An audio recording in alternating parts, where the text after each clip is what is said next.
الحمد لله رب العالمين، والصلاة والسلام على سيدنا محمد وآله وصحبه أجمعين. أما بعد، فقد قال الله تبارك وتعالى في القرآن الكريم: وإذ قال إبراهيم رب اجعل هذا البلد آمنا واجنبني وبني أن نعبد الأصنام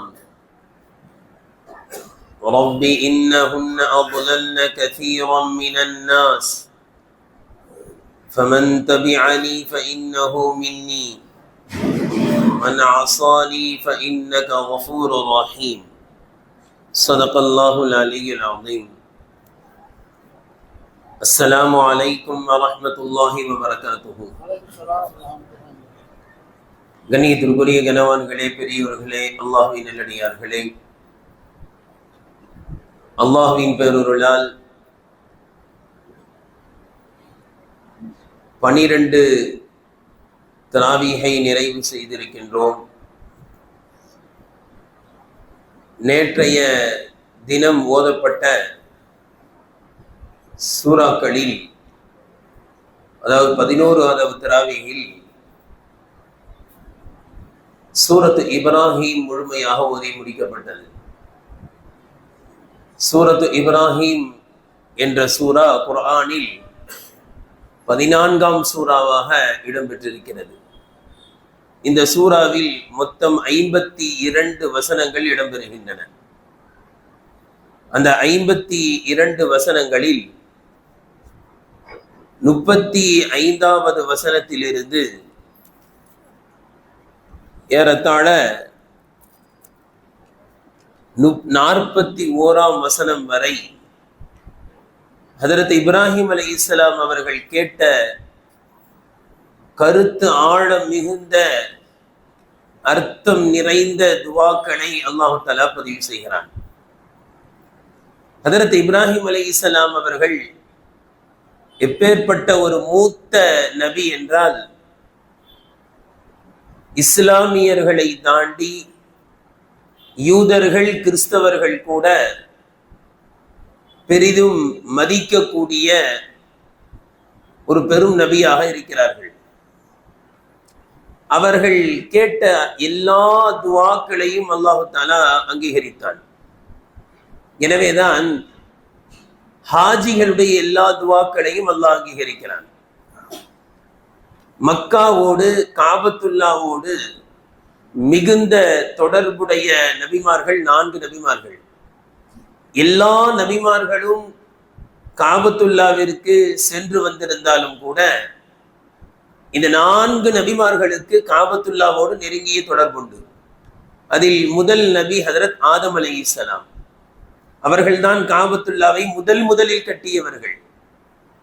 அந்த ஆதம் அலைஹிஸ்ஸலாம் அவர்களுடைய பாவத்தை அரஃபாவுடைய மைதானத்தில் அல்லாஹ் மன்னித்த காரணத்தினால் ஹாஜிகளுடைய எல்லா பாவங்களையும் அல்லாஹ் தஆலா அதே அரஃபாவில் மன்னிக்கின்றான்.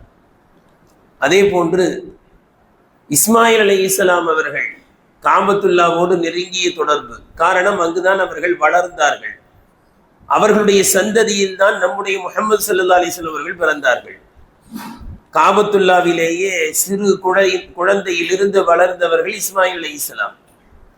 அவர்களுடைய தியாகம், உயிரையும் கொடுக்க தயார். இதே தியாகத்தின் உணர்வோடு தான் ஹாஜிகள் இங்கிருந்து எஹ்ராமுடைய ஆடையோடு செல்கிறார்கள், கஃன் துணியோடு செல்கிறார்கள்.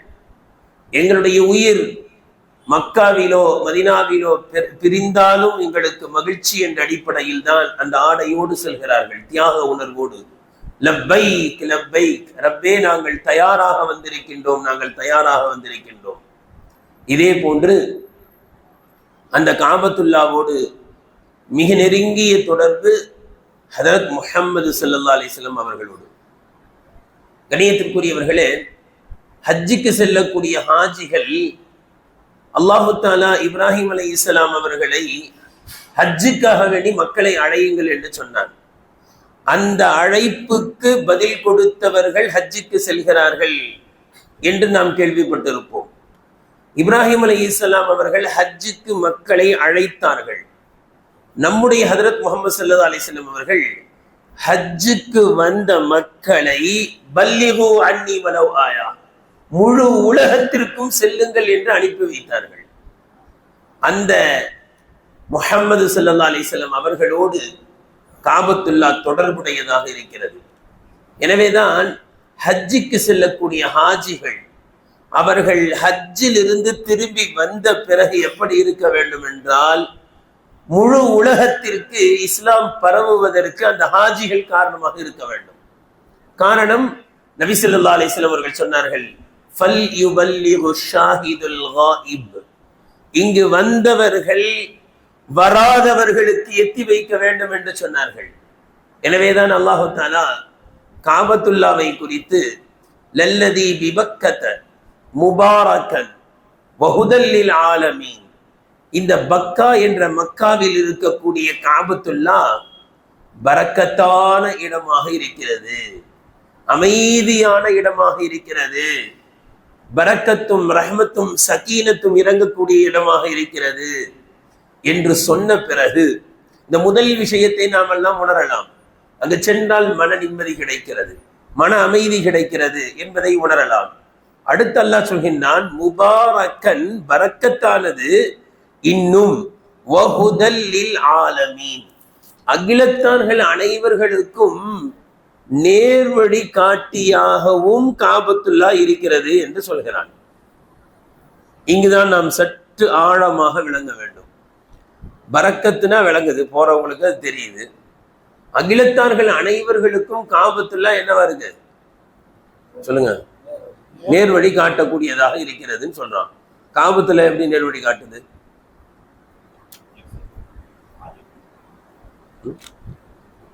குர்ஆன் நேர்வழி காட்டி, அகிலத்தார்கள் அனைவர்களுக்கும் நேர்வழி காட்டி குர்ஆன், அதை விளங்கிடலாம். குர்ஆனை ஆய்வு செய்யக்கூடிய எத்தனையோ மாற்று மதத்தவர்கள் இஸ்லாத்தை ஏற்றுக்கொள்கிறார்கள். அல்லாஹு தஆலா அகிலத்தார்களுக்கு நேர்வழி காட்டியாக முஹம்மது ஸல்லல்லாஹு அலைஹி வஸல்லம் அவர்களை அனுப்பி வைத்தான். நேர்வழி கிடைத்துக் கொண்டே இருக்கிறது, அதெல்லாம் விளங்க முடிகிறது. காபத்துல்லா எப்படி அகிலத்தார்களுக்கு நேர்வழி காட்டுகிறது? காபத்துல்லாக்கு யார் போக முடியாது, நேர்வழி கிடைக்காதவங்க போக முடியாது. அப்ப எப்படி அது எல்லாருக்கும் நேர்வழி காட்டும்? அங்குதான் முஷ்ரிக்கீன்கள் செல்லவே முடியாது. அது எப்படி நேர்வழி காட்டும்? அகிலத்தார்கள் அனைவர்களுக்கும் எப்படி காபத்துல்லா நேர்வழி காட்டும் என்றால், அந்த காபத்துல்லாவை பார்த்தவ ஹாஜிகள் தான் அகிலங்கள் அனைத்திற்கும் நேர்வழி காட்டியாக திகழ வேண்டும். அல்லாஹ் என்னை காபத்துல்லாவை பார்க்கக்கூடிய பாக்கியத்தை கொடுத்து விட்டான். காபத்துல்லாவை பார்த்த கண்களால் நான் ஹராமை பார்க்க மாட்டேன். காபத்துல்லாவை தொட்ட கரத்தால், ஹஜருல் அஸ்வதை தொட்ட கரத்தால் நான் எந்த பாவத்தையும் செய்ய மாட்டேன் என்று ஒரு ஹாஜி உண்மையான ஹாஜியாக இந்த உலகத்தில் வாழ்ந்து விடுவாரேயானால் அவர் மூலமாக நேர்வழி நிச்சயமாக பிறருக்கு கிடைக்கும். ஒரு கிதாபிலே அழகாக எழுதியிருக்கிறார்கள், முழு உலகம் சீர்திருந்த வேண்டும் என்றால் ஒரு ஈஸியான வழி எப்படின்னா, ஒவ்வொரு ஆண்டும் ஹஜ்ஜுக்கு செல்லக்கூடிய 25 லட்சம் ஹாஜிகள் இருக்காங்கல்ல, அவர்கள் நல்லவர்களாக வாழ்ந்து விட்டால் ஒவ்வொரு ஆண்டு 25 ஹாஜிகள். இப்ப சொல்லுங்க, முழு உலகம் என்ன செய்யும்? முழு உலகத்துல எத்தனை முஸ்லிம்கள் இருக்காங்க? 200 கோடி. இந்த 25 லட்சம் 4 வருஷம் ஆச்சுன்னா என்ன ஆயிடும்? 1 கோடி ஆயிடும். 1 கோடி முஸ்லிம்கள் நல்லா வாழ்றாங்கன்னு வைங்க, அவங்கள பார்த்து நிறைய பேர் நல்லா வாழ ஆரம்பிச்சிருவாங்க. இந்த ஹாஜிகள் ஹஜ்ஜுக்கு சென்று விட்டு உண்மையான முஸ்லிமாக வாழ துவங்கி விட்டால் முழு மனித சமுதாயம் லேசாக சீர்திருத்தம் பெற்றுவிடும் என்பதாக எழுதுகிறார்கள். இது முஹம்மது ஸல்லல்லாஹு அலைஹி வஸல்லம் அவர்களோடு நமக்கு கிடைத்த ஒரு உணர்வு. நீங்கள் சென்று எல்லோருக்கும் நேர்வழியை காட்டுங்கள் என்று அனுப்பி வைத்தார்கள். அதே போன்றுதான் ஹதரத் இப்ராஹிம் அலைஹிஸ்ஸலாம் அவர்களோடு நெருங்கிய தொடர்பு. காரணம், இப்ராஹிம் அலைஹிஸ்ஸலாம் அவர்கள் தான் உயர்த்தி கட்டினார்கள். உயர்த்தி கட்டி முடித்த பொழுது கூட துவா செய்தார்கள். இப்ராஹிம் அலைஹிஸ்ஸலாம் அவர்களுடைய சரித்திரம் குர்ஆனை எடுத்து பார்த்தால் அவர்கள் கேட்ட துவாக்கள் அனைத்தையும் அல்லாஹ் அங்கீகரித்திருக்கிறான். எனவேதான் ஹாஜிகள் கேட்கக்கூடிய எல்லா துவாவையும் அல்லாஹ் என்ன செய்யறான், அங்கீகரிக்கிறான். ஒரு ஹதீஸ்ல அழகா ரசூலுல்லாஹ் சொல்லுவாங்க, ஹாஜிகள் யார் என்றால் அவர்கள் அல்லாஹ்வினுடைய விருந்தினர். அல்லாஹ் அவர்களை அழைத்தான். விருந்துக்கு எப்ப போவோம்? கூப்பிட்டா தானே போவோம். அவர்கள் ஹாஜிகள் அல்லாஹ்வினுடைய விருந்தினர்கள். அல்லாஹ் அவர்களை அழைத்தான். அந்த அழைப்புக்கு அவர்கள் பதிலளித்து விட்டார்கள், லப்பைன்னு சொல்லிட்டாங்க, கிளம்பிட்டாங்க. இனி அந்த ஹாஜிகள் அல்லாஹ்வை அழைத்தான் அல்லாஹ் பதிலளிப்பான். நம்ம ஒருத்தர் வீட்டுக்கு போயிட்டோம், விருந்துக்கு போய் கூப்பிட்டாரு, விருந்துக்கு போயிட்டோம் வீட்டுக்கு. இப்ப என்ன செய்வார் அவரு? சுடுதண்ணின்னா என்ன செய்வாரு? சுடுதண்ணி கொண்டு வந்துருவாரு. நான் டீ குடிக்க மாட்டேன் அப்படின்னா பால் குடிப்பேன், பால் கொண்டு வந்துடுவாரு. செய்வாரா இல்லையா? நோ சுகர் அப்படின்னா உடனே என்ன செய்வார்? அப்படியா, சுகர் போட்டாச்சு, அந்த டீயை கொண்டு போயிட்டு என்ன செய்வாரு? சுகர் இல்லாத டீயை கொண்டு வருவார். சரி, எடுத்து குடிக்கும் போது டம்ளரை போட்டு உடச்சிட்டாரு போனவர், என்ன செய்வாரு? என்ன சொல்லுவார் சொல்லுங்க? டம்ளரை போட்டு உடச்சு விட்டாரு, என்ன செய்வார்? அறிவு இருக்கா? டம்ளரை போட்டு உடச்சு அப்படின்னு மனைவியை திட்டுவோம், வீட்டுல இருக்க பையனை திட்டுவோம். விருந்தாளி உடைச்சா பரவாயில்ல, அவர் எல்லாம் உடஞ்சி போச்சேன்னு, அதெல்லாம் ஒன்றும் பிரச்சனை இல்லைன்னு. அதே நம்ம பையன் உடைச்சா மண்டையை உடைச்சு விடுவோம், ஏன்டா உடைச்சேன்னு. அப்ப விருந்தினர்கள் செய்யக்கூடிய தவறுகளை மன்னிக்கின்றோம். அல்லாஹும் ஹாஜிகளுடைய தவறுகளை மன்னித்து அனுப்புகிறான். எப்படி ஒரு ஹாஜி வருகிறார் சொல்லுங்களேன்? நல்லா தெரியும் அந்த ஹதீஸ் எல்லாருக்கும். அன்று பிறந்த பாலகனை போன்று திரும்பி வருகிறார் இல்லையா? இங்க இருந்துதான் ஒரு அழகான கருத்து இருக்கு. அன்று பிறந்த பாலகனை போன்று திரும்பி வருகிறார் ரசூலுல்லாஹ் சொன்னாங்கல்ல, அப்படிதான் ஹாஜி இருக்கணும்ன்றாங்க. குழந்தைக்கு திட்ட தெரியுமா? தெரியாது. குழந்தைக்கு அடிச்சா திருப்பி அடிக்க தெரியுமா? குழந்தைக்கு சண்டை போட தெரியுமா? குழந்தைக்கு திருட தெரியுமா? குழந்தைக்கு பொய் பேச தெரியுமா? இப்படித்தான் ஒரு ஹாஜி ஹஜ்ஜிக்கு சென்ற பிறகு இருக்க வேண்டும். இப்படி இருந்து விட்டால் அவர் மூலமாக முழு உலகத்திற்கு நேர்வழி கிடைக்கும் இன்ஷா அல்லாஹ். கணியத்திற்குரியவர்களே, அல்லாஹு தாலா ஹதரத் இப்ராஹிம் அலைஹிஸ்ஸலாம் அவர்கள் கேட்ட எல்லா துவாக்களையும் அங்கீகரித்தான். அவர்கள் கேட்ட ஒரு பெரிய துவா, பல துவாக்களை அல்லாஹ் தாலா சூரத்து இப்ராஹிமில் இடம்பெற செய்திருக்கின்ற காரணத்தினால் அந்த துவாக்களுக்கு மதிப்பளித்து இந்த சூராவினுடைய பெயரே சூரத்து இப்ராஹிம் என்று வந்தது. அவள் கேட்ட துவாக்களில் முதல் துவாவாக சூரத்து இப்ராஹிமில் 35வது ஆயத்தில் வருகிறது. இந்த முதல் துவாவே கொஞ்சம் கவனமா கவனிக்கணும். ரப்பி ஜஅல் ஹாதல் பலத ஆமினா. ரப்பே, இந்த ஊரை, இந்த ஊர்னா எது? மக்காவை, இந்த ஊரை நிம்மதியானதாக ஆக்கு. அல்லாஹ் கபூல் செஞ்சானா இல்லையா? சில பேர் மன உளைச்சல்ல இருப்பாங்க, ரொம்ப கஷ்டத்துல இருப்பாங்க.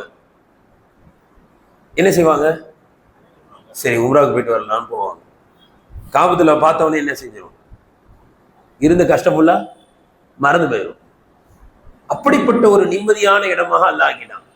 இப்ப நாம் இங்க சிந்திக்க வேண்டிய செய்தி என்னன்னா, இப்ராஹிம் அலைஹிஸ்ஸலாம் கேட்ட இந்த துவாவை அல்லாஹ் கபூல் ஆக்கிட்டான்னு விளங்குறோம். ஆனா இதே வார்த்தையில உள்ள ஒரு துவா சூரத்துல் பக்ராலயும் வருது. அந்த துவா எப்படி இருக்குன்னு பாருங்க. இங்க ரப்பி ஜஅல் ஹாதல் பலத ஆமீனா. அங்க என்ன வருது அப்படின்னா ரப்பி ஜஅல் ஹாதா பலதன் ஆமீனன் வருது. ரெண்டுத்துக்கு என்ன வித்தியாசம் தமிழ்ல சொல்ற பாருங்க. இங்க வரக்கூடிய துவா என்ன தெரியுங்களா? யா அல்லாஹ், இந்த ஊரை நிம்மதியாக ஆக்கு. இது இங்க வருது. சூரத்துல் பக்ரால என்ன வருது? யா அல்லாஹ், இதை நிம்மதியான ஊராக ஆக்கு. ரெண்டுத்துக்கு மத்தியில் என்ன வித்தியாசம்? ஒரே மாதிரிதான் இருக்கு. திருப்பி சொல்றேன், இந்த ஊரை நிம்மதியாக ஆக்கு. சூரத்துல் பக்ரால இதை நிம்மதியான ஊராக ஆக்கு. என்ன வித்தியாசம்? நீங்களே சொல்லிருங்க சேர்த்து. இது சும்மா பயான் இல்லையே, சொல்லிக்கிட்டே போறதுக்கு, நீங்க உட்காந்து கேட்டுக்கிட்டே போறதுக்கு. ரெண்டுத்துக்கு மத்தியில் என்ன வித்தியாசம் அப்படின்னா, சூரத்துல் பக்ரால செஞ்ச துவா தான் முதல் துவா. இப்ராஹிம் அலைஹிஸ்ஸலாம் அவர்கள் தன்னுடைய பிள்ளை இஸ்மாயில், பச்சை பிள்ளை, பச்சிலம் பிள்ளையும் மனைவியை விட்டுட்டு வரும்போது அது ஊராவே இல்லை. அப்ப துவா கேட்டாங்க, யா அல்லாஹ், இதை நிம்மதியான ஊராக ஆக்கு. ரெண்டாவது தடவை போகும்போது ஊர் உருவாயிருச்சு. அப்ப கேட்டாங்க இந்த ஊரை. நாங்க ஃபர்ஸ்ட் போகும்போது என்னவே இல்லை, ஊரவே இல்லை. அப்ப கேட்டாங்க ரப்பி ஜஅல் ஹாதா பலதன் ஆமினா, ரப்பே இதை நிம்மதியான ஊரா ஆக்குனாங்க. அடுத்து போய் பார்த்தா என்ன ஆயிடுச்சு, ஊர் ஆயிடுச்சு. அப்ப கேட்டாங்க இந்த ஊரை நிம்மதியா ஆக்குனாங்க. அப்ப அல்லாஹ் தாலா என்ன செய்யறான், துஆவை கபூல் ஆக்குறான். எவ்வளவு அழகான படிப்படை. இதே போன்றுதான் அல்லாஹ் தாலா நம்முடைய துஆவையும் அல்லாஹ் கபூலாக ஆக்குவான். என்ன இருக்கணும், நம்பிக்கை இருக்கணும். இன்னைக்கு நம்ம செய்யக்கூடிய துஆல நமக்கே நம்பிக்கை இல்லை. அல்லாஹ் தாயகட்டும் ஏகாட்டி போட்டோம் அப்படின்ற மாதிரி துஆ செய்யறோம். ஹஜ்ஜாஜ் இப்னு யூசுப் அப்படின்னு ஒருத்தர் இருந்தார், ஒரு மன்னர். கேள்விப்பட்டிருக்கீங்களா? எப்படிப்பட்ட மன்னர் அப்படின்னா உடனே சொல்லுவாங்க கொடுங்கோலான மன்னர்னு சொல்லுவாங்க இல்லையா? நிறைய பேர் அநியாயமா கொண்டிருக்காரு, ஆனா நிறைய நல்ல வேலைகளையும் செஞ்சிருக்காரு. நிறைய நல்ல வேலைகளையும் செஞ்சிருக்காரு. இந்த குர்ஆனுக்கு சபர் செயல் போட்டது யாரு? ஹஜ்ஜாஜ் இப்னு யூசுப். அவருடைய காலத்துல தான் நல்ல ஏற்பாடு பண்ணி என்ன செஞ்சாரு, சபர் சேர போட்டார். அவர் தான் காபத்துல்லாவை கடைசியா கட்டினார். அதுக்கு முன்னாடி அவங்க இடிச்சுட்டு கட்டினாங்க. ஹஜ்ஜாஜ் இப்னு யூசுஃப் இடிச்சுட்டு கட்டினாரு, நான் கட்டுறேன் பாருங்க அப்படின்னு. அதுக்கு அடுத்து அஹ்மது இப்னு ஹம்பல் ரஹ்மத்துல்லாஹி அலைஹி சொல்லிட்டாங்க, அடுத்து வர யாரும் என்ன செய்யக்கூடாது, காபத்துல்லாவை இடிக்க கூடாது. நீங்க உங்க பவரை காட்டுறதுக்கு எதை இடிச்சுட்டு கட்டுவீங்க, காபத்துல்லாவை இடிச்சுட்டு கட்டுவீங்களா? இதோட யாரையும் தொடக்கூடாதுன்ட்டாங்க. அவர் கட்டின காபத்துல்லாவை தான் நாம என்ன செய்யற, தொட்டு முத்தம் கொடுத்துட்டு வரோம். இப்படி நிறைய வேலைகளை நல்ல வேலைகளை செஞ்சிருக்கிறார். அவர் ஒரு நாள் என்ன பண்ணிருக்காரு, தவாஃப் செய்யறதுக்கு வந்திருக்காரு. 7 சுத்து தானே ஒரு தவாஃபு, நீ சுத்திக்கிட்டே வந்திருக்காரு. ஹஜ்ஜாஜ் இப்னு யூசுப் தவாஃப் செஞ்சுக்கிட்டு இருக்கும் போதே நிறைய மக்களும் கூட சேர்ந்து தவாஃப் செய்யறாங்க. அதுல ஒருத்தர் கண் பார்வையை இழந்தவர், ஏற்கனவே கண் பார்வை இருந்திருக்கு, இழந்துட்டாரு. அல்லாஹ் என்னை விட்டு போன கண் பார்வையை கொடுத்துரு அப்படின்னு ரொம்ப அசால்ட்டா துவா கேட்கிறாரு. ஒரு உருக்கம் இல்லை, ஒண்ணு இல்லை, சும்மா அசால்ட்டா என்ன செய்யறாரு, இதே சுத்திக்கிட்டு இருக்காரு. அவரை கூப்பிடுனாரு, ஹஜ்ஜாஜ் இப்னு யூசுப் இங்க வா, எத்தனை சுத்தம் முடிச்சிருக்கேன்னு கேட்டாரு. 3 சுத்து முடிச்சிருக்கேன்னாராம். மீதி எத்தனை சுத்து இருக்கு? 4 இருக்கு. நான் யார் தெரியுமா? தெரியல, சொல்லுங்க. ஹஜ்ஜாஜ் இப்னு யூசுப் பேசிக்கிட்டு, ஹஜ்ஜாஜ் இப்னு யூசுஃபா சொல்லுங்கண்ணா, இந்த 4 சுத்துல உனக்கு பார்வை வரணும், இல்லைன்னா தலையை சீவிடுவார். மீதி உள்ள 4 சுத்து முடியறதுக்குள்ள என்ன செஞ்சாகணும், உனக்கு பார்வை வந்தாகணும், இல்லைன்னா தலையை சீவிடுவார். இப்ப 4 சுத்துல அந்த கண் பார்வை இழந்தவர் அழ ஆரம்பிச்சிட்டாரு. யாரெல்லாம் எனக்கு நீ கண் பார்வை தந்தே ஆகணும், எப்படியாது நீ கண்ணை கொடுக்காட்டி தலை போயிடும், மொத்தமா தலை போயிடும். ஹஜ்ஜாஜ் இப்னு யூசுப் சொன்னதே செஞ்சு விடுவாரு, பல பேருடைய தலையை சீவி இருக்கிறாரு. எனக்கு நீ கண் பார்வை கொடுக்கலன்னா தலை போயிடும், நீ எப்படியாவது எனக்கு கண் பார்வையை தான். 4 சுத்துல அழுது கேட்டாராம். 4 சுத்து 7 சுத்து முடியும் போது என்ன ஆயிடுச்சு, கண் பார்வை வந்ததாக கிதாப்ல எழுதியிருக்காங்க. சொல்ல வருவது, இப்படி உருக்கமா அல்லாஹ் கிட்ட கேட்கணும், நம்பிக்கையோட கேட்கணும், அழுது கேட்கணும். அல்லாஹ் தஆலா எப்படி இப்ராஹிம் அலைஹிஸ்ஸலாம் அவருடைய அந்த துஆக்களை கபூலாக்குறானோ அதே போல் நம்முடைய துஆக்களை கபூலாக்குவான். கணியத்திற்குரியவர்களே, அடுத்து இப்ராஹிம் அலைஹிஸ்ஸலாம் அவர்கள் கேட்ட துஆ வஜ்னுபனி. ஃபர்ஸ்ட் என்ன கேட்டாங்க, நிம்மதியாக்கு, ரொம்ப முக்கியமானது. ரெண்டாவது கேட்கிறாங்க வஜ்னுபனி பனிய அன் அபுதல் அஸ்னாம், ரப்பே என்னையும் என்னுடைய பிள்ளைகளையும் சிலை வணக்கத்தை விட்டு பாதுகாத்து விடுவாயாக. நம்ம என்னைக்காவது வாழ்க்கையில இப்படிப்பட்ட ஒரு துவா கேட்டிருப்போமா? நம்மளுக்கு என்ன தைரியம், நேற்று போட்டு சிலை வணக்கத்தை விட்டு பாதுகாப்பு தேடுறதுன்னு நினைச்சுக்கிட்டு இருக்கோம். வாழ்நாள் முழுவதும் சிலை வணக்கத்தை எதிர்த்தவர்கள் இப்ராஹிம் அலைஹிஸ்ஸலாம், சிலைகளை எடுத்து தள்ளியவர்கள் இப்ராஹிம் அலைஹிஸ்ஸலாம். தன்னுடைய தந்தை சிலைகளை செய்து விற்கக்கூடிய ஹோல்சேல் வியாபாரி, ஈராக்ல சிலைகளுடைய ஹோல்சேல் வியாபாரி. அவர்களை எதிர்த்தவர்கள் இப்ராஹிம் அலைஹிஸ்ஸலாம். நீங்க இப்ராஹிம் அலைஹிஸ்ஸலாத்தை பத்தி குர்ஆன்ல, முழு குர்ஆன்ல எடுத்து பாருங்க. யா அபதி யா அபி, தந்தையே தந்தையே தந்தையே, சிலைகளை வணங்குறீங்களே, சைத்தானை வணங்குறீங்களே, அதுக்கு எந்த பவரும் இல்லை, எதுவுமே செய்ய முடியாது, உங்களுக்கு நல்லது செய்ய முடியாது, உங்களுக்கு கெட்டதையும் செய்ய முடியாது. நீங்களே செஞ்ச அந்த சிலைக்கு முன்னாடி நீங்க போய் உங்க தலையை வச்சு நீங்க சஜ்தா செய்றீங்களே, தந்தையே இதை விட்டுருங்க, தந்தையே தந்தையே தந்தையேன்னு கூப்பிட்டுக்கிட்டே இருப்பாங்க. ஆனா முழு குர்ஆன்ல ஒரு இடத்துல கூட அவங்களுடைய தந்தை ஆசர் மகனேன்னு கூப்பிடல இப்ராஹிம் அலைஹிஸ்ஸலாத்தை. நாமெல்லாம் என்ன செய்வோம், நம்ம பிள்ளையதான் அதிகமா கூப்பிடுவோம். என் மகன், என் புள்ள, என் புள்ளன்னு.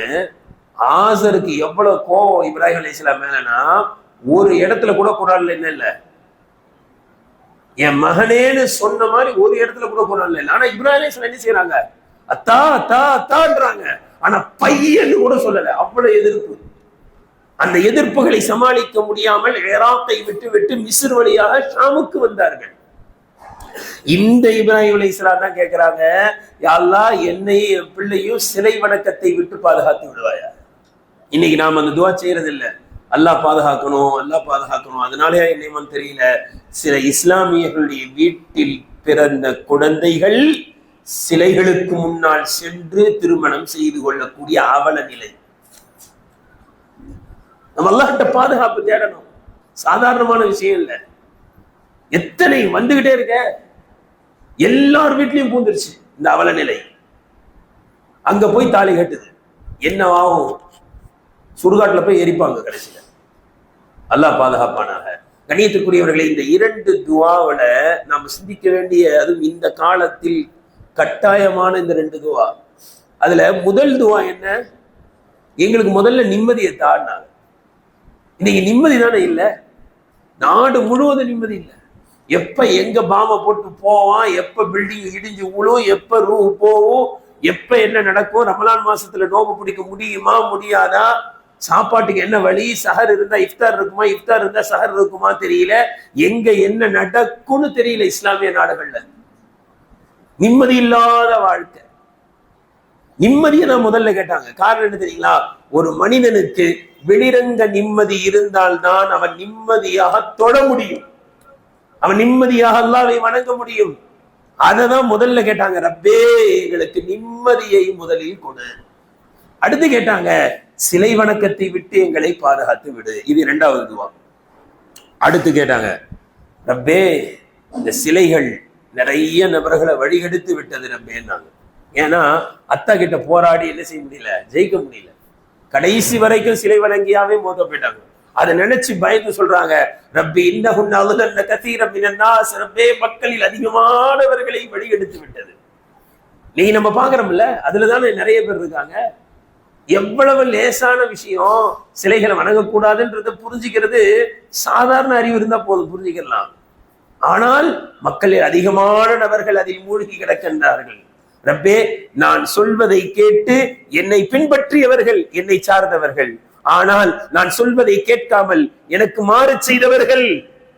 சொல்லிட்டு ஃபஇன்னக அன்தல் கஃபூருர் ரஹீம், ஃபஇன்னக கஃபூருர் ரஹீம், நீ ரொம்ப இரக்கம் உள்ளவன் மன்னிப்பவன் முடிச்சிட்டாங்க.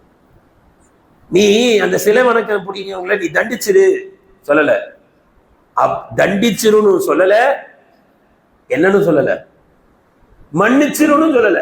ஏன் மன்னிச்சிருன்னு சொல்றதுக்கு அதிகாரம் யாருக்குமே இல்லையே. தண்டிச்சிருன்னு சொல்லல. பாருங்க எவ்வளவு அழகான வார்த்தை. தண்டிச்சிருன்னு சொல்லல, மன்னிச்சிருன்னு சொல்லாம நீ இரக்கம் உள்ளவனாகவும் மன்னிப்பவனாகவும் இருக்கிறாய். அவர்கள் நீ தண்டிக்கதான் போற, ஆனா நபியுடைய உள்ளம், அந்த பாசமான உள்ளம் எப்படி முடிக்கிறாங்க, நீ மன்னிப்பவன் இரக்கம் உள்ளவன், நீ மன்னிக்க மாட்டேன்னு சொல்லி இருக்கிற, ஆனா நீ மன்னிப்பவன் தான், நீ இரக்கம் உள்ளவன் தான் முடிச்சிட்டாங்க. இதே போலதான் நபி ஈசா அலைஹிஸ்ஸலாம் அவங்களும், ரப்பே இன் துஅதிபுஹும் ஃபஇன்னஹும் இபாதுக், அவர்களை நீ தண்டித்தால் அவர்களும் உன்னுடைய அடியார்கள் தான், நீ மிகைத்தவன் ஞானம் மிகுந்தவன். அவ்வளவுதான் முடிச்சிட்டாங்க. அவங்களை தண்டிச்சிருன்னு கூட என்ன செய்யல ஈசா அலைஹிஸ்ஸலாம். இந்த ரெண்டு ஆயத்தை ஓதி ஓதி ரசூலுல்லாஹ் அழுகுறாங்க. ரெண்டு ஆயத்தை ஓதி ஓதி ரசூலுல்லாஹ் அழுகுறாங்க. ரப்பே என்னுடைய உம்மத்தை என்னுடைய உம்மத்தை நீ என்ன செய்வ. அல்லாஹ் தஆலா ஜிப்ரீல் அலைஹிஸ்ஸலாத்தை அனுப்பிச்சிட்டான். என்னுடைய நபி அழுதுகிட்டு இருக்காங்க, என்னன்னு கேளுங்க. அப்ப ரசூலுல்லாஹ் சொல்றாங்க, என்னுடைய உம்மத்தை நினைச்சு அழுகுறேன். அல்லாஹ் சொன்னா, கவலைப்பட வேணாம்னு சொல்லுங்க, நாளை மறுமையில் அல்லாஹ் உங்களை மகிழ்ச்சி அடைய செய்வான்னு சொல்லிடுங்கன்ட்டான். அல்லாஹ் கணியத்திற்குரிய ஒரு அடுத்த துவா இப்ராஹிம் அலைஹிஸ்ஸலாம் கேட்டார், ரப்பனா இன்னி அஸ்கன்து மின் துர்ரியதி பிவாதின் கைரி தி ஸரஇன், ரப்பே எந்த புற்பூண்டும் அல்லாத பயிரே இல்லாத ஒரு பாலைவனத்தில் என்னுடைய மனைவியையும் என்னுடைய பிள்ளையையும் நான் தங்க வைத்து விட்டு வந்திருக்கிறேன். நீ சொன்னாய் என்பதற்காக ஒரே காரணம், எந்த பயிரும் அல்லாத இந்த இடத்துல பாருங்க, தண்ணி இல்லாத பாலைவனம் தான் சொல்லுவோம் பொதுவா. ஆனா இப்ராஹிம் அலைஹிஸ்ஸலாம் என்ன செய்யல, தண்ணி இல்லாதன்னு சொல்லல, என்னதான் சொல்லியிருக்காங்க, பயிர் இல்லாத அப்படின்னு தான் சொன்னாங்க. என்னன்னா இப்ராஹிம் அலைஹிஸ்ஸலாத்துக்கு நல்லா தெரியும், என் குடும்பத்தை அல்ல என்ன செய்ய மாட்டான், வீணாக்க மாட்டான். தண்ணி இல்லைன்னா கொஞ்ச நாள்ல மொத்த போயிடுவாங்க. கண்டிப்பா தண்ணியை கொடுத்துருவான்னு இப்ராஹிம் அலைஹிஸ்ஸலாத்துக்கு உறுதி. அதனால என்ன சொல்லல, தண்ணி இல்லாதன்னு சொல்லல. அதனாலதான் அல்லாஹ் தஆலா உடனே ஃபர்ஸ்ட் எதை தந்தான், ஜம்சம் என்ற தண்ணீரை கொடுத்துட்டான். பயிர் அல்லாத அப்படின்னாங்க. இன்னைக்கு வரைக்கும் அங்க என்ன இல்லை, என்ன சொல்ல மாட்டீங்க, பயிர் இன்னைக்கு வரைக்கும் கிடையாதுங்க. நம்ம ஊர்ல இருக்க அந்த மலைகள் எல்லாம் பார்த்தா அந்த மலைகள் எப்படி தெரியும், கரெக்டா சொல்லி மலையே தெரியாது. அது மேல இருக்கிற செடி கொடி தான் என்ன செய்யும். அந்த நீங்க மக்கா மதீனால உள்ள மலையை பாருங்க, என்ன தெரியும், ஒண்ணு இருக்காது, அப்படியே கருங்கல் அப்படியே தெரியும். எந்த ஒரு செடி கொடியே வளராது. அப்படிப்பட்ட இடத்துல விட்டுட்டு வந்திருக்கிறேன். பச்சை பூண்டு இல்லாத, பச்சை பயிர் இல்லாத இடத்துல விட்டுட்டு வந்திருக்கேன். ஏன் தெரியுமா, எங்கன்னா அங்க பள்ளிவாசல் இருக்குன்றாங்க. அங்க இந்த பைத்திகள், அதாவது அழகான வார்த்தை பாருங்க, பயிர் இல்ல, இந்த பைத்திகள் முஹர்ரம். ஆனா என்ன இருக்கு, காபத்துல்லா இருக்கு. இதுதாங்க, ஸ்கூல் இல்லாட்டிலும் பரவாயில்ல, காலேஜ் பக்கத்துல இல்லாட்டி பரவாயில்ல, பேங்க் பக்கத்துல இல்லாட்டிலும் பரவாயில்ல, பள்ளிவாசல் பக்கத்துல இருக்கான்னு பார்க்கணும். எதுவுமே இல்ல, ஆனா விட்டுட்டு வந்த இடத்துல என்ன இருக்கு, பள்ளிவாசல் இருக்கு. இது நம்மளுடைய ஈமான்தாரிகளுக்கு வேணும். நம்ம இன்னைக்கு முதல்ல எதை பார்க்கறோம் தெரியுங்களா, பக்கத்துல என்ன இருக்கா, ஸ்கூல் இருக்கா, காலேஜ் இருக்கா, நெட்டு வருதான்னு பாக்குறாங்க. என்னதான் நெட்டு கலந்து போச்சோ தெரியல, டவர் வருதா, நெட்டு வருதா, இதுதான் பாக்குறாங்க. பள்ளிவாசல் பக்கத்துல இருக்கா பார்க்கல. அதிலும் குறிப்பாக படிப்பினை முஃமின்களுக்கு நம்முடைய வீடு எங்க இருக்கணும், பள்ளிவாசல் பக்கத்துல இருக்கணும். அதிலும் குறிப்பாக பிள்ளைகளை இங்க விட்டுட்டு வெளிநாட்டுக்கு போயிருக்கிறாங்களே, அவங்க வீடு கண்டிப்பா எங்க இருக்கணும், பள்ளிவாசல் பகுதி. ஏன் காரணம் என்ன தெரியுங்களா, பள்ளிவாசலுக்கு வாப்பான்னு கையை பிடிச்சிட்டு இழுத்து வர்றதுக்கு வாப்பா இல்ல, அம்மா தான் இருக்கிறாங்க. கொஞ்சம் பள்ளிவாசல் பக்கத்துல வீட்டை செட் பண்ணா அத்தா இல்லாட்டிலும் அந்த பாங்கோலி காதை தொலைக்கும்ல. அம்மா சொல்லுவாங்களா, டேய் பள்ளிவாசல் பக்கத்துல வச்சுட்டு தொழுவு போகாம இருக்கியடா அப்படின்னு அம்மா சொல்லுவாங்கல்ல. இங்க இருந்து யாராவது போய் அவங்கள கூப்பிட்டா கூட என்ன செய்வோம், இந்தத்தா பள்ளிவாசல் பக்கத்துல வச்சுக்கிட்டு ஃபஜருக்கு வர மாட்டேங்கிறியதா, பள்ளிவாசல் சந்தில வீடு இருக்குதா, எவ்வளவு தூரத்துல எல்லாம் வராங்க, பள்ளிவாசல் பக்கத்துல வச்சுக்கிட்டு வராம இருக்கிய என்ற ஒரு உணர்த்துதல். அது போல அவருக்கும் ஒரு உணர்ச்சி, பள்ளிவாசல் பக்கத்துல வச்சுக்கிட்டு என்ன செய்யலாம இருக்கும், போகாம இருக்கிறமே என்ற ஒரு உணர்ச்சி, உந்துதல். இன்னைக்கு இல்லாட்டி நாளைக்கு என்ன செய்ய வைக்கும், அவரை பள்ளிவாசலுக்கு வர வச்சிடும். பள்ளிவாசலை விட தூரமா இருக்கு, மீதி எல்லா வசதியும் இருக்கு, அங்க தண்ணி வசதி எல்லா வசதியும் இருக்கு, பள்ளிவாசலை விட்டு தூரம் போயிட்டாருன்னு வைங்க, அவளதான் தீனை விட்டு தூரமாகி விடுவார். பள்ளியுடைய தொடர்பே இருக்காது சுத்தமா. அடுத்து அவங்க சொல்றாங்க பாருங்க, யா அல்லாஹ் பள்ளிவாசல் அங்க இருக்கு, புற்பூண்டு இல்ல, பள்ளிவாசல் இருக்கு. ரப்பனா ரப்பே லியுகீமுஸ் ஸலாத், தொழுகையை நிலைநாட்டுவதற்காக வேண்டித்தான் நான் அந்த இடத்துல விட்டுட்டு வந்துருங்க. நம்ம வெளிநாட்டுக்கு போனா கூட துவா கேட்கலாம், ரப்பே என் பிள்ளைகளை பள்ளிவாசல் பக்கத்துல தான் நான் விட்டுட்டு வந்திருக்கேன், ரப்பே என் பிள்ளைய ஏன் பள்ளிவாசல் பக்கத்துல வீடு பார்த்து வச்சுட்டு வந்தேன் தெரியுமா, என் பிள்ளைகளை நீ தொழுகையாலே ஆக்கணும் ரப்பே. இந்த துவாவினுடைய இறுதியே திருப்பி வருது. தொழுகை எவ்வளவு முக்கியம் பாருங்க. ரப்பி ஜஅல்னி முகீமஸ் ஸலாத், ரப்பே என்னையும் என்னுடைய பிள்ளைகளையும் தொழுகையை நிலைநாட்டக்கூடியவர்களாக ஆக்கு. 2 தடவை கேட்கிறாங்க. இன்னைக்கு என் பிள்ளைய 10வது என்ன செய்யணும், 10ஆம் கிளாஸ் கேளுங்க, தாராளமா கேளுங்க, என் பிள்ளைய தொழுகையாளியாகவும் ஆக்குன்னு கேளுங்க. கணியத்திற்குரியவர்களே, அடுத்த துவா, ஃபஜ்அல் அஃஇதத்தம் மினன் நாஸி தஹ்வி இலைஹிம், என்னுடைய பிள்ளைகளின் பக்கம் மனிதர்களுடைய இதயத்தை ஈர்ப்புடையதாக ஆக்கு. என்னுடைய பிள்ளைகளின் பக்கம் மனிதர்களுடைய இதயத்தை ஈர்ப்புடையதாக அப்படின்னு அர்த்தம், என் பிள்ளைகளின் மீது மற்ற மனிதர்கள் பாசமா இருக்கணும். அக்கம் பக்கத்து வீட்டார்கள் என் பிள்ளைகள் மேல பொறாமப்பட்டுறக்கூடாது. என் பிள்ளைகளை பார்த்தா விரட்டுற மாதிரி ஆக்கிறாத, என் பிள்ளைகளை பார்த்தாலே எரிச்சல் வர மாதிரி ஆக்கிறாத. என் பிள்ளைங்களை மற்றவங்க என்ன செய்யணும், விரும்பணும். என் பிள்ளைங்க மேல பொறாமை உடையவர்களாக, குரோதம் உடையவர்களாக, விரோதம் உடையவர்களாக ஆக்கிறாத. உதாரணத்துக்கு நம்ம பிள்ளையை கொண்டு போய் என்ன செய்யறோம், காலேஜில் சேர்க்கிறோம். ஃபர்ஸ்ட் இயர், இந்த தேர்ட் இயர்ல இருக்கிற பையன் என்ன செய்வான், ஒரே தான் பார்ப்பான் ஒரு மாதிரியா. இதான் விரோதம், குரோதம். ஆனா பார்த்தாலே பிடிக்காது. இந்த மாதிரி ஆக்கிறாத ரப்பே, எவ்வளவு அழகானதுவா. என்னுடைய பிள்ளைகள் மீது மற்றவர்களுக்கு ஒரு கண்ணியமான பார்வையை கொடுப்பாயாக. என்னுடைய பிள்ளையை பார்த்தால் மற்றவர்கள் பாராட்ட வேண்டும், மற்றவர்களுக்கு ஈர்ப்புடையவர்களாக அவர்கள் இதயத்தை ஆக்குவாயாக என்ற அழகான ஒரு துவா. இந்த துவாவை நம்ம பிள்ளைகளை செய்யணுமா இல்லையா? காலேஜில் விட்டுட்டு வந்து பயந்துகிட்டு இருக்கமே, இந்த துவாவை செஞ்சுட்டு வரணும். அதே போன்ற அடுத்த துவா ரொம்ப அற்புதமான துவா. என்ன? வர்சுகுஹும் மினஸ் ஸமராத்தி லஅல்லஹும் யஷ்குரூன். புற்பூண்டி இல்லாத இடத்துல விட்டுட்டு வந்திருக்கேன்னு சொல்லிவிட்டு என்ன கேட்கறாங்க தெரியுங்களா? என்னுடைய பிள்ளைகளுக்கு நீ பழங்கள், ஃப்ரூட்ஸை கொடுன்னு கேட்கறாங்க. பழங்களை கொடுப்பாயாக.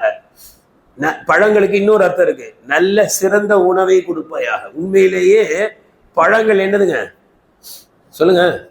சிறந்த உணவு. எவ்வளவு சொன்னாலும் கேட்க மாட்டோம். அந்த சமோசா வடை இருந்தாதான் நோம்பு திறந்த மாதிரி இருக்கும். சேர்ந்து நீ என்ன வேணாலும் சொல்லுங்க, அது இல்லாம நோம்பு திறந்த மாதிரி இருக்காது. பழங்கள் சாப்பிடணும், பழங்களை கொடுப்பாயாக. இங்க நாம ஊன்றி கவனிக்க வேண்டிய விஷயம் என்ன தெரியுங்களா? துவாவுடைய ஆரம்பத்துல சொல்றாங்க, புற்பூண்டு இல்லாத இடத்துல விட்டுட்டு வந்திருக்கேன் அல்லா. ஆனா பள்ளிவாசல் இருக்கு, என் பிள்ளைங்க தொழுவாங்க, அதனால அந்த இடத்துல விட்டுட்டு வந்திருக்கேன் சொல்லிட்டு நீ என்ன கொடுக்கணும் என் பிள்ளைங்களுக்கு சாப்பிட்றதுக்கு? பழங்களை கொடுக்கும். எவ்வளவு நம்பிக்கைங்க.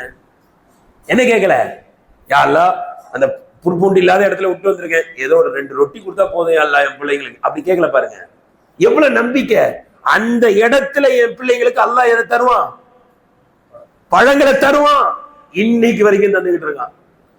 இன்னைக்கு வரைக்கும் ஒரு செடி இல்ல, ஒரு கொடி இல்ல, ஒரு மரம் இல்ல. ஆனா ஹாஜிகள் ஹஜ்ஜுக்கு போறாங்க இல்லையா, மினா வராந்திர பாலைவனம், மினால ஒரு செடி பார்க்க முடியுமா? அந்த மினா டென்ட்ல இருக்கக்கூடிய ஒவ்வொரு ஹாஜி கையில ஆப்பிள் வரும். அந்த மினால தங்கக்கூடிய ஒவ்வொரு ஹாஜிகளுடைய கைக்கு சாத்துக்குடி, அது ரெட்டா இருக்கும், அதுக்கு பேர் என்னது, சாத்துக்குடி மாதிரியே இருக்கும், ஆரஞ்சு வரும். ஒவ்வொரு ஹாஜிகள் கைக்கு ஆரஞ்சு வந்துச்சு. ஹஜ்ஜிக்கு போனவங்களுக்கு தெரியும் எப்படி வந்துச்சு. இப்ராஹிம் அலைஹிஸ்ஸலாமுடைய துவா. எந்த செடி கொடி இல்ல, ஒரு மரம் இல்ல, அந்த பாலைவனத்துல வச்சு ஆப்பிள் சாப்பிட்டுட்டு இருக்காங்க. எத்தனை? 25 லட்சம் ஹாஜிகள். இது அவர்களுடைய துவா. இந்த உறுதி இருக்கணும். நமக்கு என்ன உறுதி இல்லை. ஏதோ ஒருத்தர் பாவம் ஜெயிலுக்கு போயிட்டார், எந்த தப்புமே செய்யல, அப்படித்தானே நம்ம ஆளுங்களை கொண்டு போய் உள்ள வச்சிடறான். ஒருத்தர் ஜெயிலுக்கு போனவர் யோசிச்சுக்கிட்டே இருக்காரு, என்ன தப்பு யாரெல்லாம் பண்ண, இவனுக்கு பிடிச்சிட்டு வந்த தப்பு நான் பண்ணல. சில சமயம் இப்படி யோசிப்போம்ல, வேற ஏதாவது தப்பு பண்ணிருப்போமோ, அல்ல அதனால இப்படி ஒரு தண்டனையை கொடுத்துட்டானோ அப்படின்னு அப்பப்ப யோசிச்சுக்கிட்டே இருக்கிறாரு. ஒண்ணுமே புரியல அவருக்கு. சில சமயம் புரியாது, என்ன தப்பு பண்ண. ஒரு நாள் அப்படி யோசிச்சுக்கிட்டே இருக்கும்போது கரெக்டா இந்த காலையில 2 ரொட்டி, சாயந்தரம் 2 ரொட்டி அவன் தண்டு போவானா. அவன் கிட்ட கையில வாங்கிட்டு வரும்போது யோசிச்சிருக்காரு, என்ன தப்பு பண்ணோம், அல்ல இங்க கொண்டு வந்து வச்சுட்டான் அப்படின்ட்டு ரொட்டியை பாக்குறாரு. ஞாபகம் வந்திருக்கு, என்ன துவா கேட்டிருக்காரு, யா அல்லாஹ் நான் உங்ககிட்ட ஒன்றும் பெருசா கேட்கல, காலையில 2 ரொட்டி, சாயந்தரம் 2 ரொட்டி தான் போகுது. இந்த ரொட்டியை பார்த்த உடனே ஞாபகம் வச்சா, ஆஹா இப்படி ஒரு துவாவை கேட்டுவிட்டப்ப, இங்க கரெக்டா காலையில் 2, சாயந்தரம் 2 ரொட்டி தான் கிடைக்குது. இப்படி துவா கேட்க கூடாது. அதுக்காக வேண்டி நாளைக்கே என்ன பிரதமர் ஆக்கிறியா அல்ல, அப்படி வரம்பு மீறியும் துவா கேட்க கூடாது. சும்மா வா, நம்ம நேத்து கூட சொன்னோம், யூசுப் அலைஹிஸ்ஸலாம் சிம்மாசனம் ஏறினாங்கன்னா எப்ப உடனே ஏறிட்டாங்களா? அதற்கு முன்னால் பட்ட பாடு. அதே மாதிரிதான் இப்படிதான் வரம்பு மீறக்கூடாது துவால. ஆனா அதே நேரத்தில் அல்லாஹ் கிட்ட என்ன கேட்கணும்? சிறந்ததை கேட்க வேண்டும். என்னுடைய குழந்தைகளுக்கு பழங்களை கொடு. அது எப்படி கேட்கிறாங்க பாருங்க, லஅல்லஹும் யஷ்குரூன். உனக்கு அவங்க சுக்ரியா செய்யணும், உனக்கு அவங்க நன்றி செலுத்தணும். அந்த அளவுக்கு அவங்களுக்கு பழத்தை கொடு. பொதுவா மனிதன் அல்லாஹ் எப்ப நன்றி செலுத்துவான்? ஒருத்தருக்கு பிரியாணி, ஒருத்தருக்கு பழைய சோறு. யார் அல்லாஹ்வுக்கு நன்றி செலுத்துவார்? பிரியாணி சாப்பிட்டா நன்றி செலுத்துவாங்களா? பிரியாணி சாப்பிட்டு கூட அல்ஹம்துலில்லாஹ்னு சொல்லாத எத்தனை நாள் இருக்குங்க. இருந்தாலும் என்னன்னா, நல்லது கிடைக்கும் போது என்ன செய்ய சொல்லுது? அல்லாஹ்வுக்கு நன்றி செலுத்தது இருக்கட்டும். இப்படி வச்சுக்கிடுவோம், ஒரு ஆளு 2 பேருக்கு சாப்பாடு கொடுக்குறாரு. ஒருத்தர் கையில பிரியாணியை கொடுக்குறாரு, இன்னொருத்தர் கையில பழைய சோறை கொடுக்குறாரு. இப்ப சொல்லுங்க, அந்த 2 நபர்ல கொடுத்த இவருக்கு யார் ரொம்ப சுக்ரியா சொல்லுவா? பிரியாணி கொடுத்தவர். ஒருத்தருக்கு 100 ரூபா கொடுக்குறாரு, இன்னொருத்தருக்கு 10 ரூபா கொடுக்குறாரு. 10 ரூபா கொடுத்தவரும் சுக்ரியா சொல்லுவாரு, 100 ரூபா வாங்கினவர் ரொம்ப சொல்ல. அப்ப என்னன்னா, நல்லதை கொடுக்கும் போது, நல்லதை வாங்கும் போது சுக்ரியா தன்னால வருது, அதிகமாகுது. இப்ராஹிம் அலைஹிஸ்ஸலாம் துஆ கேக்குறாங்க, என் பிள்ளைகளுக்கு நீ பழங்களை கொடுக்கணும். எந்த அளவுக்கு கொடுக்கணும்னா, லஅல்லஹும் யஷ்குரூன், சிறந்த உணவை கொடுக்கணும். எந்த அளவுக்குன்னா, அதை சாப்பிடும் போதே அல்ஹம்துலில்லாஹ்னு வந்துடணும். எவ்வளவு அழகான துவா. இன்னைக்கு இதே துவாவை நம்முடைய பிள்ளைகளுக்கு கேட்கணுமா இல்லையா? யாரெல்லாம் என் பிள்ளைங்களை நல்லவை. எந்த அளவுக்கு நல்லவைனா, உன்னை மறந்து வாழ்ந்துடக்கூடாது, சுகபோகத்திலேயும் திளைத்து விடக்கூடாது. உனக்கு நீ கொடுத்த அந்த உலக செல்வத்தை அனுபவிச்சு உனக்கு என்ன செய்யணும்? நன்றியோட இருக்கணும். அதையும் கொடுத்துட்டு ரப்பேன்னு கேட்டாங்க.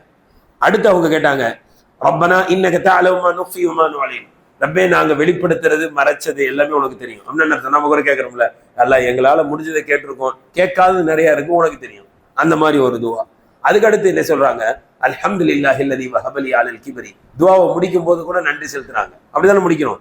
சுப்ஹான ரப்பிக ரப்பில் இஸ்ஸத்தி அம்மா யசிஃபூன் வ ஸலாமுன் அலல் முர்ஸலீன் வல்ஹம்துலில்லாஹி ரப்பில் ஆலமீன். அதே போல துவா கேக்குறாங்க, அல்லாஹ் இந்த வயதான காலத்துல 86 வயசு 99 வயசுல இஸ்ஹாக் அலைஹிஸ்ஸலாம், 86 வயசுல இஸ்மாயில் அலைஹிஸ்ஸலாம், இந்த வயதான காலத்துல குழந்தை பாக்கியத்தை கொடுத்திய உனக்கு நன்றி செலுத்துறேன். என்னைக்காவது நம்ம நன்றி செலுத்திருக்கோமா? கல்யாணத்தை முடிச்சோம், அல்லாஹ் குழந்தைய கொடுத்துட்டா கம்னு போய்கிட்டே இருக்கும். எத்தனை பேருக்கு குழந்தை இல்லையாங்க? இப்ராஹிம் அலைஹிஸ்ஸலாம் நன்றி செலுத்தின மாதிரி நாம என்ன செய்யணும்? அல்லாஹுக்கு நன்றி செலுத்தணும். அடுத்து மீண்டும் என்ன கேட்கிறாங்க? ரப்பே என்னையும் என்னுடைய குழந்தையும் தொழுகையாளியா ஆக்கு. அடுத்து துவா கேட்கிறாங்க, ரப்பே என்னுடைய முன்னோர்கள் பெற்றோர்களை மன்னிச்சிருன்றாங்க. யாரையும் மறக்கல பத்தியில, பெற்றோர்களை மறக்கல. இன்னைக்கு நிறைய பேர் பிள்ளைங்களுக்கு ஞாபகம் இருக்கு, பெற்றோர்களை மறந்துடுறாங்க. பிள்ளைக்கு அது கேட்டானே, இதை கேட்டானே, அது வாங்கிட்டு வரணும், இது வாங்கிட்டு வரணும். பிள்ளைகளுக்கு என்ன செய்யணும்? புது ட்ரெஸ் எடுத்து கொடுக்கணும். அத்தா அம்மாவுக்கு வாங்கிட்டு வரணுமே, அத்தா அம்மாவுக்கு மருந்து வாங்கணுமே, மறந்துடணும். பிள்ளைங்களை மறக்காம பிள்ளைகளுக்கு செய்யற மாதிரி யாரை மறந்துடக்கூடாது? தாய் தந்தையில மறந்துடக்கூடாது. எத்தனை பேர் தனி கொடுத்துட போறாங்க, அதோட யாரை மறந்தாச்சு? பெற்றோர்களை மறந்தாச்சு. நான் ஒரே ஒரு செய்தியை சொல்லி முடிச்சிடுறேன். இப்ராஹிம் அலைஹிஸ்ஸலாம் காபத்துல்லாஹ்க்கு எப்ப போனாலும் என்ன துவா கேட்பாங்க? என்னுடைய இஸ்மாயிலுடைய வம்சத்துலதான் முகமது ஸல்லல்லாஹு அலைஹி வஸல்லம் வரணும்னு துவா கேட்டு வருவாங்க. அது சூரத்துல் பக்ரால இருக்கு. இப்ராஹிம் அலைஹிஸ்ஸலாம் செஞ்ச துவால அதுவும் ஒண்ணு. பாருங்க, ஏறத்தாழ இப்ராஹிம் அலைஹிஸ்ஸலாம் இந்த உலகத்துக்கு வந்துட்டு போய் 4000 வருஷம் ஆச்சு. ரசூலுல்லாஹி ஸல்லல்லாஹு அலைஹி வஸல்லம் வந்துட்டு போய் 1400 1500 வருஷம் ஆக போகுது. ரசூலுல்லாஹி ஸல்லல்லாஹு அலைஹி வஸல்லம் இப்ராஹிம் அலைஹிஸ்ஸலாத்துக்கு ஏறத்தாழ 3000 வருடங்கள் இருக்கு. நம்ம ரசூலுல்லாஹ் என்ன தெரியுமா செஞ்சாங்க? ஒரு தடவை சொன்னாங்க, நான் என்னுடைய தந்தை இப்ராஹிம் அலைஹிஸ்ஸலாமுடைய துவாவாக இருக்கிறேன். எவ்வளவு நன்றி சொல்றாங்க பாருங்க. நம்ம ரசூலுல்லாஹ் சொல்றாங்க, நான் யார்? அன தஅவத்து அபி இப்ராஹிம். நான் யார் தெரியுமா? இறுதி தூதராக நான் வந்திருக்கிறேனே, இது என்னுடைய தந்தை இப்ராஹிம் அலைஹிஸ்ஸலாம் அவர்கள் கேட்ட துவா. என்னைக்காவது நாம இப்படி நினைச்சு பார்த்திருக்கோமா? நான் இந்த ஸ்டேஜுக்கு வந்திருக்கேனே, இதுக்கு காரணம் என்னுடைய அத்தாவுடைய துவா. என்னமோ நினைச்சுக்கிட்டு இருக்காரு. இவர் போனாரு, அமெரிக்காவுக்கு போனாரு, படிச்சாராம், பெரிய ஆளானாராம், இவர் டாக்டர் ஆனா, இவர் இன்ஜினியர் ஆனாரு, இவரு கஷ்டப்பட்டு. இதெல்லாம் என் அத்தாவுடைய துவான்னு நினைச்சு பார்க்கணும். சில அத்தாமார்க படிக்க வைக்காம கூட மூத்தா போயிருக்கலாம், அதுக்கு முன்னாடியே மூத்தா போயிருக்கலாம், சின்ன குழந்தையிலே விட்டுட்டு போயிருவேன். இந்த பையன் என்ன நினைப்பான்? எங்க அத்தா சின்ன வயசுலயே விட்டுட்டு மூத்தா போயிட்டாரு, நானா கஷ்டப்பட்டு ஆளாகி ரொம்ப அங்க அடிபட்டு இங்க மீதிப்பட்டு பெரிய ஆளா வந்திருக்கேன்னு நினைப்பாரு. ஆனா அவங்க அத்தா மூத்தா போகும்போது செஞ்ச துவா இந்த பையனுக்கு தெரியாது. யா அல்லாஹ், இப்பவே உடம்பு சரியில்லாம ஆயிட்டேன் யா அல்லாஹ், என் பையன் இப்பதான் எல்கேஜிக்கு போறாயா அல்லாஹ், இப்பதே யூகேஜிக்கு போறாயா அல்லாஹ், என் பிள்ளைய நீ பாத்துக்கிறியா அல்லாஹ், என் பிள்ளையை கை விட்டுறாதையா அல்லாஹ், என் பிள்ளைய நல்ல ஸ்டேஜுக்கு கொண்டு வாயா அல்லாஹ் அப்படின்னு கேட்ட துவா தான் இன்னைக்கு என்னை இங்க கொண்டு வந்து நிறுத்திருக்குன்னு நினைக்கணும். 3000 வருடத்திற்கு முன்பு சென்ற இப்ராஹிம் அலைஹிஸ்ஸலாம் அவர்களை பற்றி சொல்கிறார்கள், நான் என்னுடைய தந்தை இப்ராஹிம் அலைஹிஸ்ஸலாமுடைய துவாவாக நான் இருக்கிறேன். இப்படி பெற்றோர்களை நினைச்சு பார்க்கணும்.